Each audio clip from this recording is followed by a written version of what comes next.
All right, team, welcome back to After Hours. We're going to have an amazing show for you guys. We're going to continue the conversation of XRP. A lot of bullish news coming out relating to the XRPL, VivoPower, and their partnership with Flare Network and taking their XRP and going to generate a yield with that XRP to eventually get more XRP and bolster their holdings, which is super exciting, which this publicly traded company went out and acquired XRP via some, private raise of funds via the Saudi royal prince and, raising some capital to go out and buy XRP, and they're going to be generating a yield. So we're going to get into that. We're also going to be discussing Ondo Finance debuting almost a $700 million treasury token on the XRPL and Purpose Investments Spot XRP ETF, which was just approved in Canada. So now we have a Spot XRP ETF approval in Brazil and now in Canada. Matt,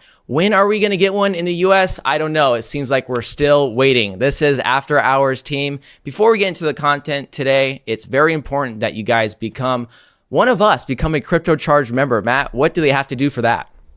Make sure you guys are not paying full price and using code YouTube when you guys check out. That ensures that you not only get the discount, which is going to be 50% off any membership you're choosing, monthly or annual. We do have a quarterly option, which doesn't seem to be super popular. People usually like to save a lot of money or pay monthly, but you guys get a 30-day free trial with that as well with that code YouTube. We do our shows Monday through Friday, so here we have kind of a bit of a potpourri of topics we talk about, and of course, Ask Maddie. We do a fair amount of trading, answer guys' questions, but Monday through Friday, we're looking at the charts, stock market, crypto, metals, everything. We have our coin library with entries and exit plans with analysis updated regularly, a learning center in there with a whole bunch of quick start resources, and of course our Discord community where you guys can ask me questions, interact with other members that have been with us for 3+ years and really have enjoyed our program and gotten a lot of value out of it. And that comes at $49 a month with code YouTube. So I'd encourage you guys to at least check out that free trial, see if it's a good fit for you. I really don't think there's any other programs out that are offering as much as we do at the price point that we're offering right now. Team, we're going to get into a lot of bullish news today. A lot, if you're an XRP holder, this should make you extremely excited. A publicly traded company acquiring XRP and using Flare Network to bolster their holdings and, tokenized assets on the XRPL and spot XRP ETFs. I mean, this is really exciting if you're an XRP holder. And so let's get into some of this news. And in the back half, I did want to mention, we're going to be getting into some charting, XRP, the VivoPower stock chart, and ultimately, because you guys knew we were going to take it here because, we talked about VivoPower a couple weeks ago, just about them buying XRP. And what did we equate that to? We kind of equated it to MicroStrategy and Metaplanet, and they started acquiring large amounts of Bitcoin. Look what happened to their company. Look what happened to their stock price, So, we're not going to give an in-depth evaluation, but, we're going to give some key details. It's like, okay, well, if this publicly traded company is buying, considered to what the size of their company is, buying a large amount of XRP ratio size to their company, bigger than what the ratio size between MicroStrategy at the time when they started buying Bitcoin. So this company is now going all in on XRP, all in on XRPL, going to be holding RLUSD. This could get pretty exciting for their stock price in the future. So we'll talk about that in a little bit. But let's discuss here, starting off with VivoPower and Flare launched definitive strategic partnership to deploy $100 million in XRP for institutional yield. The agreement initiates the deployment of VivoPower's XRP holdings through a scalable framework beginning with a benchmarked initial phase of $100 million. This is the first major execution of VivoPower's new corporate strategy and a significant validation of the XRP ecosystem's utility for institutional treasury management. So we covered a couple weeks ago what was going on here. VivoPower decided, hey, we need an XRP treasury. And Matt and I went through some of the internals of VivoPower, the company, and it looks like they're in a little bit of debt. And so to get out of that debt, I think a great way to do that is to start hoarding XRP, as we've seen other companies do. So their strategy is designed to be regenerative. So they're going to be hoarding XRP. Okay, we got that. Just akin to Metaplanet and MicroStrategy hoarding Bitcoin. VivoPower is hoarding XRP, but they're taking it a step further. They want to earn yield on that XRP, which kind of actually internalizes what the message of crypto is, banking yourself and participating in financial products that are decentralized, not having to participate in lending that's centralized like at a bank.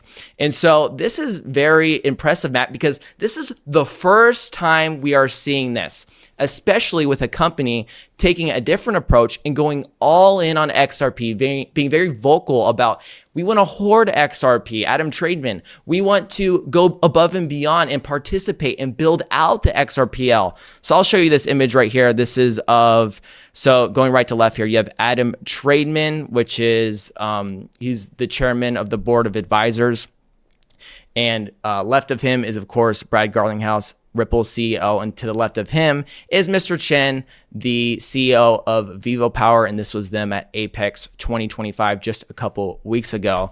And Adam Trademan on the right, again, former Ripple board member, was very explicit with this. We want to build out the XRPL and eventually participate and be one of the biggest participators in the XRPL, growing the ecosystem, right? So if you're buying XRP and you're growing the ecosystem, that's only going to help you. They also want to give money, to developers to build out the ecosystem itself. So they're just full of, they got a lot of cash. They got some Saudi money. They've raised some money. They want to participate in the ecosystem. They want to build out their treasuries so that the company is in a good spot, but also build out the XRPL. Because if they're building out the XRPL and they're attributed to the XRPL, one of the biggest participants, that's only going to give them future success, long-term future success here. And so, I don't know, I think, Maddie, this is super exciting with this partnership with Flare Network, going in and using the XRP, XRP Bitcoin, not POS tokens. So you can go on to Flare Network and participate in decentralized finance. And I can talk about a couple ways they're going to be doing that, but a particular way they're going to do it is by Firelight, which is a fairly new DeFi platform on Flare. And what you do is very akin to like Coinbase and Base and Morpho, where you stake and you get the LST token, the liquidity stake token, and you can participate in decentralized finance there. So Matt, what does this mean? Like big picture here, you got a company participating.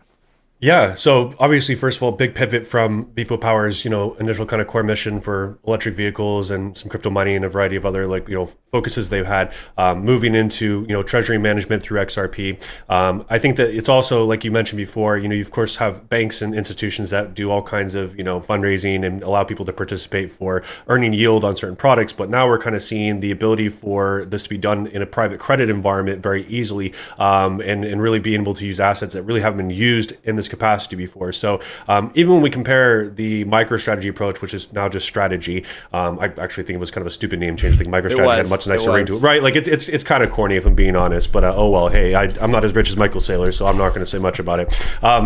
You obviously have a little bit of a more traditional approach almost with Michael Saylor's strategy, where he just reissues bonds, reissues stock in order to continue the fuel for buying more Bitcoin and stacking stats on a daily basis, where in this environment you have the XRP that's going to be obviously collateralized in these Flare pools and other DEX pools, I'd imagine, over time for diversification, and then reinvested into the XRP total holdings to overall continue to build that bankroll. So of course you still can see them, issue new stocks, be able to re-amortize debt in different ways to be able to make more purchases, but they're leaning more into the actual DeFi products to build this yield to create more value in the company. And to me, deep down, that's actually a better long-term goal, because you don't have outstanding debts necessarily to a much larger cohort of people. You're just slowly building the value of your treasury by earning yield in these DeFi products. So I think it's very exciting. Again, very different than how MicroStrategy is approaching it. And we're probably going to see a lot more models like this as time goes on. You have 1, 2, 3 years of this type of successful staking behavior. Other companies start to catch on. They start to build out maybe other customer facing platforms that make it very easy for other people who want to do private credit installations like this and do something similar. You might see a really big uptick in overall just users on XRPL and other DEXs that allow for private chains and side chains and things like that. So I'm very excited for it. I think this is a huge step in the right direction, and hopefully we see other companies follow suit. Absolutely, Matt. And team, at the end, Maddie's going to give some charting of XRP and VivoPower stock. And honestly, whatever, Matt, you want to go for today, because we haven't really got so much charting on after hours, whether you want to go to Bitcoin or stocks or whatever you want to do. But just talking quickly, I want to give some because there was some interesting things looking at the VivoPower chart, because it is an interesting, unique position, right? Do we look at VivoPower as the Bitcoiners look at MicroStrategy or Amended Planet for that matter, right? And Maddie, you can give some interesting take on the internals you were looking at before the show. But, my first, when just looking at the chart, it was very interesting because it's been a downtrend for a long time. 2020, 2021 kind of bounced back in a big way with a 3,000% move. I got to tell you, if that move happened and I was a holder of VivoPower stock, I would have took major profits there. But now they've continued, the stock price has continued the downtrend. Maddie told you about the debt that they're suffering from, the losses. And so, you have some, you have Saudi money stepping in right now. I don't really know. I haven't delved a whole deep into why, the Saudi prince is interested in this particular company. It might have something to do with electric vehicles and their subsidiary. So that might be a player here. But ultimately, team, it's like the question here is, the market cap of VivoPower is 57 million. They got 121 million from Saudi. And so they're getting a large amount of monies to go buy XRP, start a treasury, participate in XRPL. Even they have excess money to give to developers to build out the XRPL. So they're all in on the XRP Ledger to a big degree. If you buy VivoPower stock and they're this exposed to XRP and XRPL related products, it's like buying Bitcoin buying MSTR, which is a greater, when Bitcoin price move, MSTR moves violently just as much. And so, or even more some on occasion. And so, that's kind of what I'm looking at here. Do I want a double exposure from XRP with a VivoPower stock? I don't have a stock portfolio, but I was there talking with someone like Dan, right? And I remember when Dan got into MicroStrategy, and it had already gone up a lot, to be honest, but it has gone up a little bit more since then. Now we're looking at VivoPower, and it's in the depths of despair right now. It's at $5.85. The previous all-time high is $243.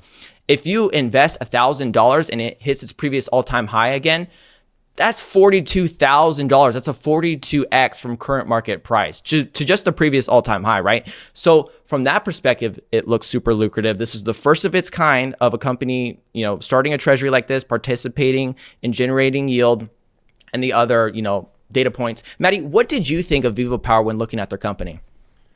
It's definitely, again, just from a financial standpoint, which you guys can peek into TradingView. There's a lot of really easy financials you guys can take a look at. Is when you guys are on a chart that has stocks on it, you can see this little earnings thing down here.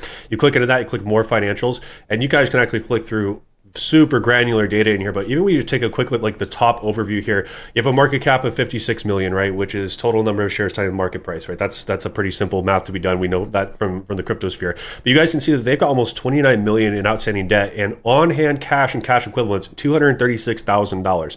And then they're showing the enterprise value being like 85 million, which would be what people or investors would suggest this is what the company would it would cost to buy the company today with infrastructure, even though they have all this outstanding debt. So, we're talking about like almost a 3x of, what they have in debt alone is what it would cost to buy this company out now. Now, of course, 121 million coming in and obviously being very XRP focused, that's exponentially more than even just the enterprise value here. And that's just specifically for XRP related activities, developer grants, and, staking and all these different things. So I think that's very exciting. But in the short term, this is probably a very undervalued opportunity. Of course, not financial advice. I'm not telling you guys to rush out and buy a VivoPower right now, but knowing what we know, right? Knowing that all this money is going to be pouring in, knowing that they're in a poor debt standing position right now. They're very cash poor as a company as is, and they're making a giant pivot from their existing infrastructure to something that's hyper crypto focused and related. This is probably going under a lot of people's radars right now. So again, when we talk about the financials, it's one thing. I'm not telling you guys that I'm an expert on any of this stuff because I really am more of an expert in the crypto realm. But these are things to still consider and look through. When we take a look at the chart, though, and I think we should just take a look at this chart here together. We don't have to go crazy in depth with it. Of course, we have 2016 launch. 2017 is kind of when we start seeing some activity on the actual exchange here. So December 2016, but then you start to see 2017 kind of really the better part of it there. And this is some of the things we look at even in the smaller cap realm for crypto or maybe some of the DEXs. You see some of this low liquidity stuff in here, right? It doesn't really show a lot of true volume in here. You're not seeing a lot of excitement behind it. But we do see some big rallies here in 2020 through 2021. We actually broke into new all-time highs here. So let's bring our Fibonacci into this, and let's just go from the launch price, which was quickly eviscerated. We have a clear double bottom in here for 2018 as well as 2020, and we reach out to, first of all, 1.618. We actually spent quite a bit of time below that, but you actually always reach out almost perfectly to the 3.618 back here in 2020 before, of course, coming in for a retrace and then seeing some really aggressive depreciation from there. You guys can see recently, even from the low that was set over in here, that you've crushed those lows. You came down to 76 cents from there. So little double, triple bottom here in 24 and 25. I would say that you pretty much have found a bottom in there. You also saw a pivot zone here that was also cleared out, $1.96, showing some good strength there. Started to trade above those major MAs. You're butted up against some serious resistance right now, though. So if we bring our Fibonacci down to the actual lows that were struck, you guys can see that currently we're below the 236 here, right? So you guys can see that, $17 mark again from that previous high. But if we bring this in and we treat this how we would treat pretty much everything else in the crypto sphere, 236 right around $57 would be the true 236 in there. I think that there's also some big imbalance here that got left behind where you had all this support and you had that breakdown in there. So I think it's a little lofty right now, even though from a macro perspective, some of the other factors that we talked about probably presenting a good macro opportunity. 325 would probably be my entry point where I'd want to see a pullback down to that area. And I would be playing this as a swing trade up into this imbalance. It's over a 10, 11, almost 12x, looking at how deeply you go into this from like that 335 mark. So again, should you eat into this just because there's some exciting narratives? No, of course not. But there could be good risk reward if you guys are patient for a pullback. And you might be front-running some investors that are not privy to this very small cap opportunity, as potentially things progress here. So I'm excited for it. And, I'm going to keep an eye on this chart for sure. Absolutely, me too. Already added to the watch list. We'll definitely be looking at the internals of VivoPower, and we'll make a decision in the coming weeks whether this is a starting point for my stock portfolio. Hey, crypto has been lucrative. It's been very good to me, Maddie. I don't know if I want to depart just yet, but if we're looking at undervalued opportunities, this might be one of them. I do not want to be that guy that was like a Bitcoiner just not too long ago and that saw MicroStrategy stock price rise. And now it's like, oh, now I'm buying it late when it's near its all-time highs. Like, I don't want to be that guy. I want to buy at the lows. And if this is what is going to be taking place, I want to be an early investor. I don't want to be a late investor. So that's all we're going to talk about on that front, team. Let's talk about Ondo Finance debuts 693 million Treasury token on XRPL amid soaring RWA trend. So we've seen or heard about the tokenization narrative being ran a lot. Last year it was at 1.7 billion. Now it's at 7.2 billion of tokenized US treasuries. And this is what Ondo Finance is doing. So their flagship US Treasury-backed token is on the XRPL, giving institutional investors new tools to manage cash on the blockchain. And Matt, this is the third biggest token that has been tokenized in all RWAs. You have BlackRock's Build, BUIDL, and then Frank Templeton's Benji. And now you have Ondo Finance's OUSG. So a lot of tokenized assets coming to the crypto market that is actually talking the progression. We're seeing the follow through right here, but coming to the XRP Ledger, Matt.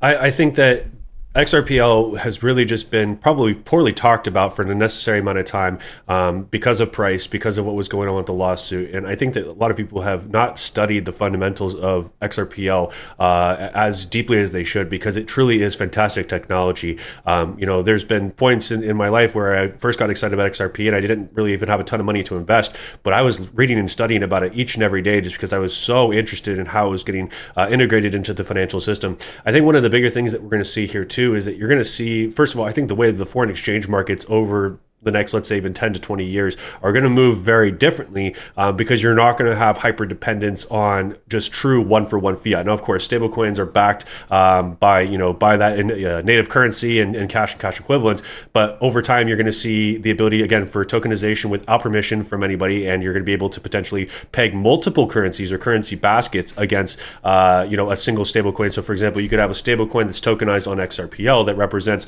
1/3 dollar, 1/3 euro, and 1/3 pounds, right? And you kind of get a blend of managing risk and mitigating risk a little bit there. So I think it's not going to just change, the immediate availability of assets in a treasury without having to have those denominated directly in dollars or pesos or euros. But it's going to open up a very big can of worms in relations to the way that I think we just view currencies as a whole. So very excited about the tokenization.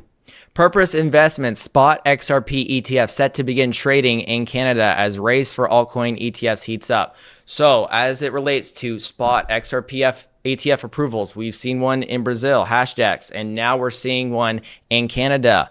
We are missing one here in America. We have futures ETFs, futures XRP ETFs, not a spot XRP ETF approval where the firm holds the underlying asset. So asset manager Purpose Investments received approval to list its spot XRP exchange traded fund in Canada this month. Purpose was granted a final prospectus receipt which outlines the fund's investment objectives, strategies, risk, fees.